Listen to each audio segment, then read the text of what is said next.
काठमाडौँका साँघुरा गल्लीहरूबाट हिँड्दै गर्दा पुराना मन्दिरतर्फ हेर्नुभएको छ? ढुङ्गा र छायामा कुदिएका त्यस मन्दिरका ढोकाहरूमाथि सधैँ एक अनौठो अनुहार, आधा लुकेको, उग्र र अनन्त हेरिरहेको पाइन्छ। एक संरक्षक जसको कथा समयसँगै धुवाँझै बग्दै आएको छ, जसको नाम केवल कानाफुसीमा उच्चारित हुन्छ, त्यो अनुहार हो छेपुको।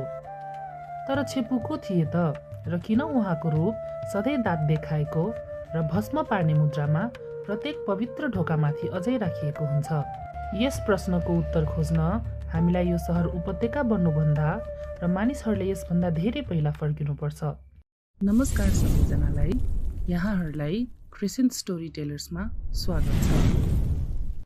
एक समयमा जहाँ आजको काठमाडौँ उपत्यका उभिएको छ, त्यहाँ कुनै भूमि नै थिएन, केवल एक विशाल र चम्किलो पोखरी थियो। त्यसका गहिरा पानीभित्र नाग तथा सर्पका आत्माहरू बास गर्थे।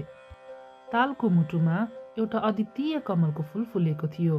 त्यसको पात सुनौलो अग्नि जस्तै बलिरहेको थियो र त्यसको ज्योति टाढासम्म देखिन्थ्यो, जसले अँध्यारो पानीलाई अर्को संसारबाट आएको दीप जस्तै उज्यालो बनाइरहेको थियो। उत्तरतर्फबाट ज्ञानी मञ्जुश्री बोधिसत्व कमलको तेजले तानिएर यात्रामा निस्किनुभयो र पर्वतको शिखरबाट उहाँले असीमित पानीलाई हेर्नुभयो र भन्नुभयो, यो प्रकाश लुकेर बस्नु हुँदैन।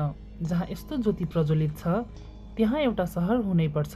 जहाँ प्रकाश हुन्छ, त्यहाँ जीवन फस्टाउनै पर्छ। तर उहाँको तरबारले पोखरीको पानी निकास गर्न ढुङ्गामा प्रहार गर्नु अघि नै एउटा आवाज आयो। त्यो स्वर न त स्वर्गका देवता न त शक्तिशाली नागहरूको थियो, तर त्यो स्वर एउटा अनौठो प्राणीको थियो, जसलाई धेरैले कहिले देखेका र सुनेका थिएनन्। किम्वदन्तीका अनुसार प्राचीन शक्तिहरूबाट 3 दाजुभाइ जन्मिएका थिए। गरुड आकाशका स्वामी, जसका पङ्खहरूले गर्जन जस्तै गर्जन्थ्यो। मकर जलका अधिपति, जसका ढुङ्गाका मुखहरू आज पनि नदीहरूमा सल्बलाइरहेका छन्। र छेपु सबैभन्दा कान्छो, खुट्टाको सट्टा सर्पको पुच्छरसहित जन्मिएको थियो। गरुड र मकर आफ्ना कान्छा भाइलाई प्राय हामी तेरो पुच्छर खाइदिन्छौ भन्दै खिल्ली उडाउने गर्थे। आफ्नो